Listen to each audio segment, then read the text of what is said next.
नमस्कार, मैं हूं अर्पिता आर्या। रात के 8 बज रहे हैं और अब वक्त है दिन की हर बड़ी खबर को बारीकी से परखने का, खबरों में छिपे हर पहलू को समझने का। तो शुरुआत करते हैं आज की सबसे अच्छी खबर से। खबर कोरोना की वैक्सीन से जुड़ी हुई। ब्रिटेन की सरकार ने ऑक्सफोर्ड की बनाई कोरोना वैक्सीन के इस्तेमाल को हरी झंडी दे दी है।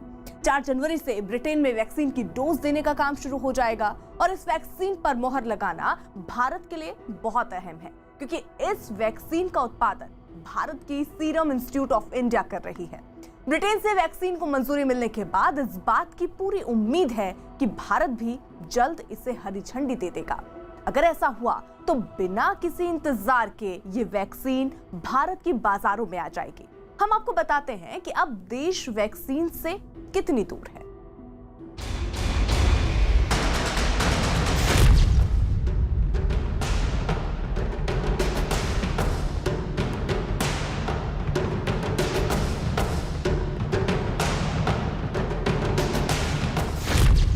कोरोना में बीत गया 2020। 2021 में होगा कोरोना का खात्मा।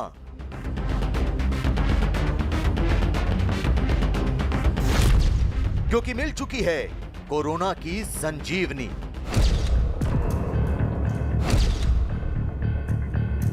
वैक्सीनेशन करने के लिए गवर्नमेंट ऑफ महाराष्ट्र की भी तैयारी रहेगी। कोरोना की वैक्सीन को मिल गई मंजूरी।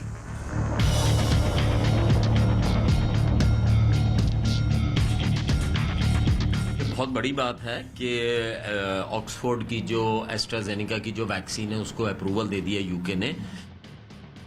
कोरोना वायरस को हराने वाली जिस संजीवनी का दुनिया को पूरे 2020 में बेसब्री से इंतजार था, वो साल के खत्म होते होते पूरा हो ही गया। ऑक्सफोर्ड और एस्ट्राजेनेका की तैयार की गई कोरोना की वैक्सीन को ब्रिटिश सरकार ने इस्तेमाल के लिए हरी झंडी दे दी है। साथ ही ब्रिटिश सरकार ने 10 करोड़ डोज के लिए मंजूरी भी दे दी है, जिसके बाद ये माना जा रहा है कि साल 2021 कोरोना के खात्मे का साल बन जाएगा। This is a really significant moment in the fight against this pandemic because the vaccine is the way out, and the approval of the Oxford AstraZeneca vaccine it brings forward the date at which we're going to bring this pandemic to an end. And so it's good news for everybody watching and the whole country. This is a real British success story.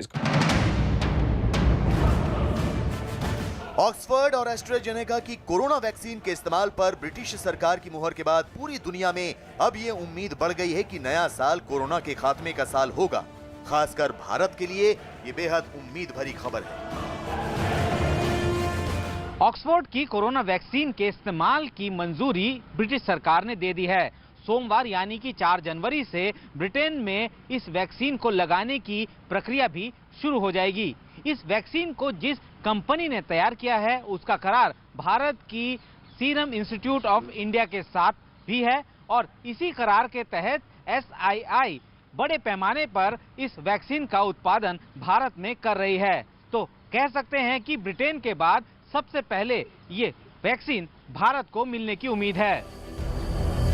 Oxford की vaccine को British सरकार की मान्यता मिलने के बाद अब माना जा रहा है कि जल्द ही भारत में भी कोरोना वैक्सीन को मंजूरी दी जा सकती है, जिसके लिए भारत सरकार ने प्रक्रिया शुरू कर दी है।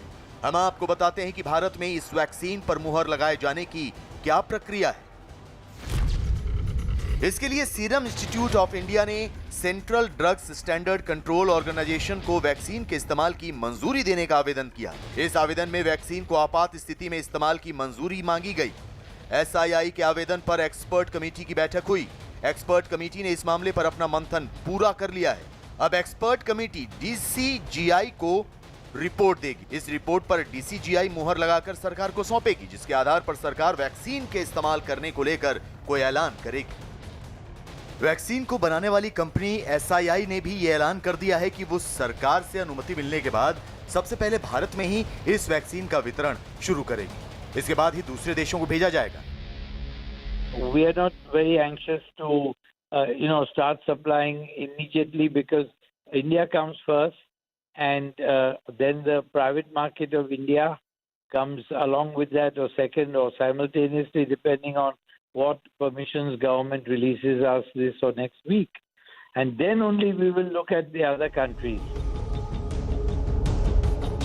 ऑक्सफर्ड और एस्ट्राजेनेका की वैक्सीन को लेकर भारत ही नहीं बल्कि पूरी दुनिया में उम्मीद की एक नई किरण जागी है, क्योंकि ये वैक्सीन अमेरिका में इस्तेमाल हो रही फाइजर की वैक्सीन के मुकाबले कहीं बेहतर है। ऑक्सफर्ड की वैक्सीन को 0 से 8 डिग्री तक के तापमान पर रखा जा सकता है, यानी घर के रेफ्रिजरेटर में भी ये वैक्सीन रख सकते हैं। लेकिन फाइजर की वैक्सीन को -70 डिग्री के तापमान की जरूरत होती है। इसके लिए कोल्ड चेन बनानी होगी।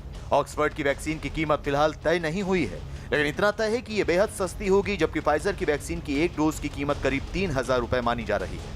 ऑक्सफर्ड की वैक्सीन को ब्रिटिश सरकार से मंजूरी मिलने के बाद भारत में भी स्वास्थ्य कर्मी काफी खुश हैं। उनका भी मानना है कि भारत जैसे देश के लिए ऑक्सफर्ड की बनाई वैक्सीन बेहद कारगर साबित होगी और इसे देश के कोने कोने में पहुंचाना काफी आसान होगा, क्योंकि इसके लिए किसी भी तरह की कोल्ड चेन की जरूरत नहीं होगी। ये बहुत बड़ी बात है कि ऑक्सफोर्ड की जो एस्ट्राजेनेका की जो वैक्सीन है उसको अप्रूवल दे दिया यूके ने।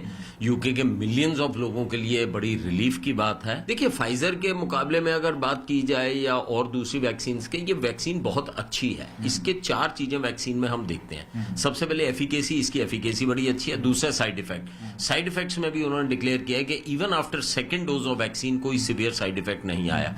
तीसरी चीज उसकी कॉस्ट, क्योंकि ये इंडिजिनसली मैन्युफैक्चर्ड होगी, इसकी कॉस्ट भी जो है वो कम रहेगी। और चौथी चीज है टेम्परेचर कंपेटेबिलिटी। ये टेम्परेचर जो है 2 से 8 डिग्री के ऊपर 6 महीने तक कंपेटेबल रहेगी। तो ये सारी चीजें लेते हुए हमारे देश के लिए बहुत अच्छी है। एक तरफ ऑक्सफर्ड की वैक्सीन के इस्तेमाल को लेकर भारत सरकार ने मंजूरी की प्रक्रिया तेज कर दी है, तो दूसरी ओर मंजूरी मिलते ही देश भर में इसे पहुंचाने और लोगों को वैक्सीन दिए जाने की तैयारी भी तेज हो गई है। देश भर में वैक्सीनेशन सेंटर बनाए जा रहे हैं। राजधानी दिल्ली में ऐसे कई वैक्सीनेशन सेंटर बनकर तैयार हो गए हैं। ऐसे ही एक सेंटर का जायजा न्यूज 18 की टीम ने लिया। जैसे ही आप यहाँ एंटर करेंगे तो सबसे पहले आपके लिए इंपॉर्टेंट इन्फॉर्मेशन लगाई गई है, जिसमें बताया गया है कि आपको यहाँ आने के लिए एक फ़ोटो आईडी की ज़रूरत है, मास्क पहनना है, सैनिटाइज करना है और सोशल डिस्टेंस को मेंटेन करना है। और उसी के साथ यहाँ पर आप देखेंगे कि हाथों को सैनिटाइज करने के लिए यहाँ पर जो मशीन है वो लगाई गई है, जहाँ से आप अपने हाथ सैनिटाइज करके अंदर की तरफ बढ़ेंगे। यहाँ पर एक काउंटर नंबर 1 है, जहाँ पर जो रजिस्ट्रेशन है वो किया जाएगा। जो भी लोग यहाँ पर आएंगे, प्री रजिस्ट्रेशन की प्रोसेस यहाँ पर होगी, जिनका नाम लिस्ट में है। दूसरे काउंटर में यहाँ से आप आएंगे, पोर्टल में जो नामों की इंफॉर्मेशन है, जो डिटेल्स है, उनको यहाँ पर मैच किया जाएगा। और ये इम्यूनाइजेशन जहाँ पर आपको दिख रहा है, यहाँ पर आप देखिए शुरुआती तैयारियाँ यहाँ पर नज़र आ रही हैं। यहाँ से जब पूरी ये चेकिंग हो जाएगी, उसके बाद इंजेक्शन जो वैक्सीनेशन है उसके लिए अंदर यहाँ चलना होगा। ये एक ऑब्जर्वेशन एरिया बनाया गया है। यहाँ आप देखिए ये रूम पूरा तैयार किया गया है।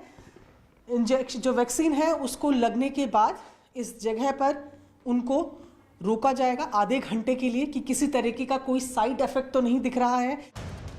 दुनिया के कई देशों में कोरोना वायरस की वैक्सीन का इस्तेमाल शुरू हो चुका है और कुछ देशों में जल्द शुरू होने की उम्मीद है। भारत में SII के अलावा भी कुछ कंपनियों की वैक्सीन का ट्रायल लगभग पूरा हो चुका है। भारत में सीरम इंस्टीट्यूट ऑफ इंडिया और भारत बायोटेक दोनों की कोरोना वैक्सीन लगभग तैयार हो चुकी है। दोनों संस्थानों ने इसके इस्तेमाल के लिए भारत सरकार से इजाज़त मांगी है। अगर इन दोनों संस्थानों के वैक्सीन को इस्तेमाल के लिए हरी झंडी मिल जाती है तो भारत में एक साथ 2 तरह की वैक्सीन उपलब्ध होगी, जिससे ज़्यादा से ज़्यादा लोगों का टीकाकरण करना संभव होगा। कोरोना का कहर शुरू होते ही दुनिया भर के वैज्ञानिकों ने इसकी वैक्सीन बनाने का काम शुरू कर दिया था। आमतौर पर माना जाता है कि वैक्सीन बनाने में 5 से 10 साल तक लग जाते हैं, लेकिन कोरोना ने जिस तरह से कोहराम मचाया उसे देखते हुए वैज्ञानिकों ने रात दिन एक करके करीब 1 साल से भी कम समय में वैक्सीन तैयार कर दी। इसलिए अब इस बात की पूरी उम्मीद है कि अगर साल 2020 कोरोना के कहर के नाम रहा तो साल 2021 कोरोना के खात्मे का साल जरूर होगा। कोरोना की वैक्सीन से जुड़ा हर अपडेट न्यूज 18 पर आप लगातार देख सकते हैं। फिलहाल रुकेंगे एक ब्रेक के लिए, लेकिन ब्रेक के बाद आपको दिखाएंगे लंबे इंतजार के बाद एक बार फिर शुरू हुए किसान और सरकार के संवाद का क्या नतीजा निकलने जा रहा है। ब्रेक के उस पार।